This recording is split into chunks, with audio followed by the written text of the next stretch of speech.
part 2 of surviving and thriving through impossible things.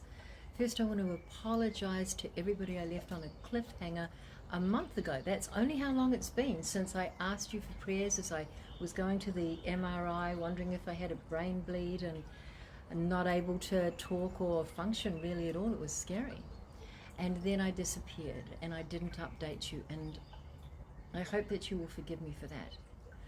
One of the things that I want to share about how to survive challenging injuries, whether it be a brain injury or something else, is you have to take care of yourself first. And in my case, that looked like complete retreat into a cocoon where I went deeply listening to my body to find out what the heck is going on. Why did I attract this huge brain injury just when everything was looking really good? And it took me a minute to realize I was asking, why me, in the wrong tone of voice. When you take that why me and you drop it and go, okay, why me? Why this? Why now? But do it from a position of inquiry rather than victimhood, then the answers start to appear. And they may take a minute, and that's okay. What matters is that you're listening to your body. So I went into a cocoon for a month where I first of all knew, as I said in the last video, that this was happening for me, not to me. This is an essential part of any kind of recovery because it gives you your power back. Otherwise, you're left a victim, and that's not a good look. Well, it's not a good look for me. So I found out the promise that I had made to myself 40 years ago when I was hit by a drunk driver.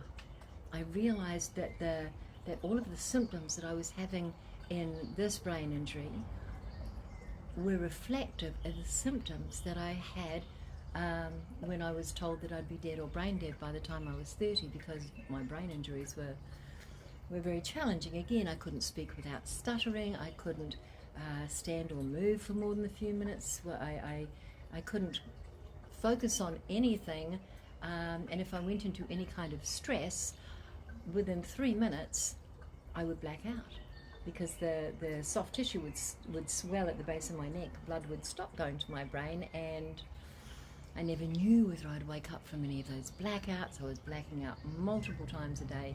It was a super scary time. Now, I wasn't blacking out in this one, but I had a lot of associated symptoms. And I discovered I'm retracing. When I asked, why is this happening to me, and made the connection between the original drunk driver brain restructuring. Retracing is a healing term for walking your symptoms backwards to the original cause. And it's a good thing, although it can be an alarming thing sometimes, depending on the symptoms, because what your body is doing is it is healing back toward the point where you release all of it, all of the cellular memory. So I thought, okay, now I know what's going on. And here's the difference. I had no one and nothing 40 years ago when I was having to reprogram my brain because I no longer have access or reliable access to executive function or my frontal lobes, really. I was just pushed around from specialist to specialist 3 a week until I ran out of resources. And then the very last person that ever touched me from that era, this doctor didn't tell me what he was going to do. He just hooked me up to electric shock, gave me electric shock treatment without my consent or even knowing. And that was the day I took my power back. I said, okay, that's it. None of you getting your hands on me again. I don't know how, but I'm going to fix this. And that's when I started studying holistic medicine and getting certified in all of these modalities. And it was a longer journey than that, but that was the condensed version. But this time, I had everything I needed. Beginning with my body whisperer, Dr. Sean, of Longevity Chiropractic, who triggered me to understanding this was retracing, because she has an IASIS machine which works with brain waves and concussions and injuries like that. And as she was putting electrodes on my head with full permission, this woman who I admire and care for so much was doing this with love and intention to heal. And that cracked open awarenesses in my head to look around and see who else do I have that is now available to me at this next level of the game. So I did what I always do and gave it all to upstairs management to take care of the details, and realized I was surrounded with world-class practitioners. Now I realize that very few people have the opportunity to take a month off to go into a cocoon and heal themselves. But if your injury is severe enough, you're not any use to anybody anyway, and the options are either fretting and spiraling down or going, okay, I'm here. How can I use every single part of this to lift myself up? Because I tell you what, I was not going to return to you until I was your fairy godmother again. What sort of inspiration would I be if I went out looking like you saw me, completely unable to do anything, not the fairy godmother that you knew? That is unacceptable to me.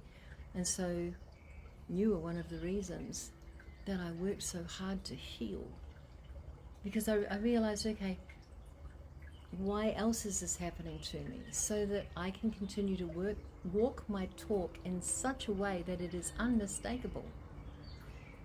I have regained more and more access to my brain functioning, because the promise that I gave myself 40 years ago was that I would never stop.